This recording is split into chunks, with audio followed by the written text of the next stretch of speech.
Ser minero.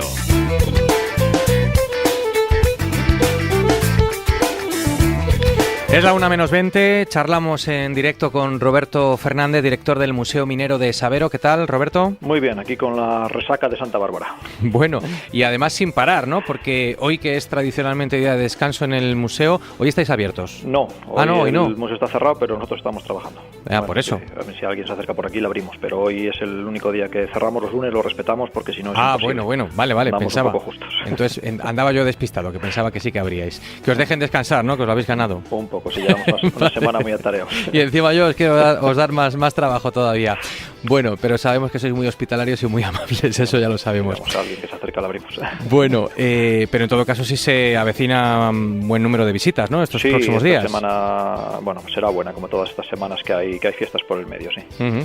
Muy bien, hoy vamos a seguir ampliando esa lista de títulos cinematográficos y audiovisuales que vamos conformando poco a poco. Es el cine minero.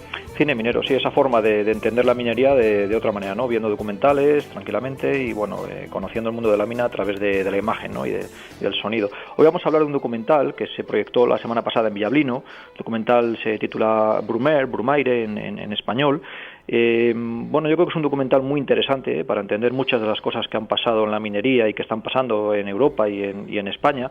Para hablar de este documental, bueno, vamos a contar en breve, en unos segundos, con la presencia de su director, con Josep Gordillo, pero bueno, yo como no lo he visto completo, porque he visto fragmentos y he leído bastante de él, pero no he tenido todavía la oportunidad de verlo completo y no me gusta hablar de lo que no he visto, pues he invitado a participar a Fulgencio Fernández, ya le conocemos todos, ¿no? Colaborador habitual de la serie del museo, que estuvo precisamente el viernes en Villablino presentando el documental. Entonces, bueno, pues quién mejor que Fulgencio, que nos haga un poco aquí de interlocutor, que lo tiene muy reciente. Así que si te parece damos paso a los dos, a Josep y a Fulgencio. Venga, vamos a ver, que me suena a mí esto, Fulgencio. Yo creo que este chico promete. Fulgencio Fernández, ¿cómo estás? Intento prometer. Muy bien. Bueno, y vamos a saludar también al propio director de Brumaire, Josep Gordillo. ¿Qué tal, Josep? ¿Cómo estás? Sí, hola, estoy muy bien. Aquí en Madrid estoy hoy. Gracias por atendernos, Josep. Unas pinceladas introductorias, Fulgencio, sobre lo que nos cuenta este documental. Pues mira, yo decía en Villablino el otro día al acabar el documental que agradecía que fuera en francés, no porque lo entienda, que lo estudié algo en el bachillerato, pero poco, pero que agradecía que fuera en francés porque si llega a ser en castellano, acababa el documental y yo estaba convencido que estaba hablando de Sabero. Ya. Porque la historia que cuenta es el regreso 10 años después a una cuenca minera francesa donde se cerraron las minas. Lo hace a través de dos planos, uno de dos contadores de la historia. Uno, un minero jubilado que lo hace en blanco y negro con fotografías que él tenía porque estuvo bajando un año a la mina, y otro en color a través de una joven de 28 años que sigue en aquella comarca, que trabaja de limpiadora, que es hija de un minero y que reflexionan sobre lo que allí pasó. Las fotos, hay 20 o 30 de las que aparecen que son exactamente iguales que fotos que yo he visto de Mauricio en Sabero, pero exactamente iguales, desde claro, la que salía en el periódico de unos mineros desnudos saliendo del pozo, a castilletes abandonados, a cristales rotos. No sé, una historia que por desgracia en León se explica pronto y rápido. Nos podemos hacer una idea completamente. Josep, ¿cómo surge la idea de hacer este documental? Bueno, hay directamente también un componente sentimental, ¿no? Eres originario de esta zona que queda reflejada en tu documental. Sí, yo totalmente. Yo soy, mis padres son españoles, pero he nacido en Francia, en Lorena, porque se trata de esa cuenca minera de Lorena, donde trabajaban 12.000, por ahí, o 15.000 mineros en esa zona. Y del día a la mañana, pues, todo se acabó hace 10 años. Para mí era importante de contar esa historia, de contar cómo había un mundo donde había vida, empleos, trabajos y esperanza, y contar hoy el mundo donde ya queda muy poco, hay mucho paro, la tasa de paro es muy importante en esa zona de Lorena. Y me parecía interesante de contar esa historia a través del ejemplo de la minería. Uh-huh. ¿Cómo fue el proceso de cierre de las minas? ¿Cómo era el ambiente social allí en Lorena? ¿Hubo también muchas protestas? ¿Hubo, los mineros se resistieron al cierre de las explotaciones? Por supuesto, en Francia la minería era totalmente, pertenecía todo al Estado, ¿eh? Y es verdad que el Estado francés dijo con mucha antelación el proyecto de cerrar todas las cuencas mineras del país. Pero eso no hace que los mineros se hayan conformado así de forma tan sencilla. Hubo muchas luchas para el cierre, por ejemplo, y para que quede algo después, lo cual no se hizo. El Estado prometió muchísimas cosas y no se pudo hacer, una reconversión de la zona en buen estado. Uh-huh. ¿Cómo fue ese proceso? ¿Cuáles fueron las promesas asumidas por el gobierno francés? ¿Qué transformación se quiso llevar a cabo en esta antigua cuenca minera, aunque no se ha llevado a cabo?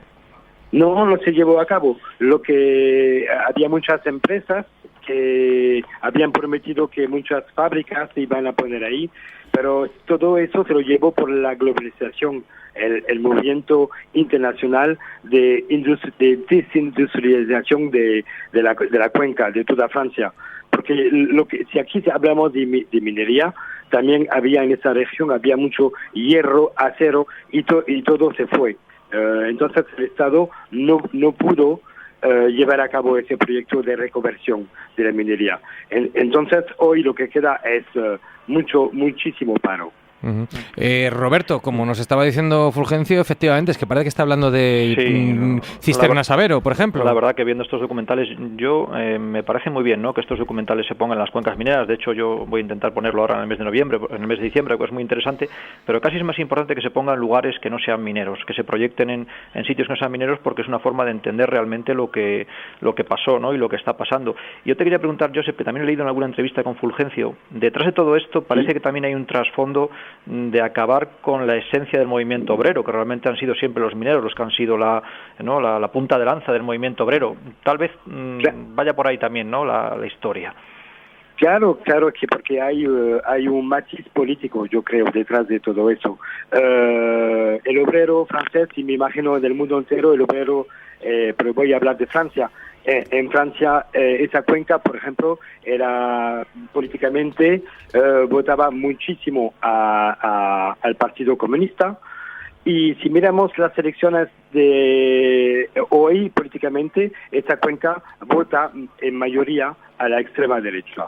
Lo cual, la película, el documental que yo he hecho, intenta de entender también cómo fue ese proceso tan rápido, en 10-15 años, cómo hemos pasado de un mundo al otro, y políticamente también. En Francia, la mitad de los obreros no votan, y la otra mitad vota por la extrema derecha. Lo cual tenemos ahí un problema muy importante, lo cual también se podría reflejar con el voto de Trump en Estados Unidos.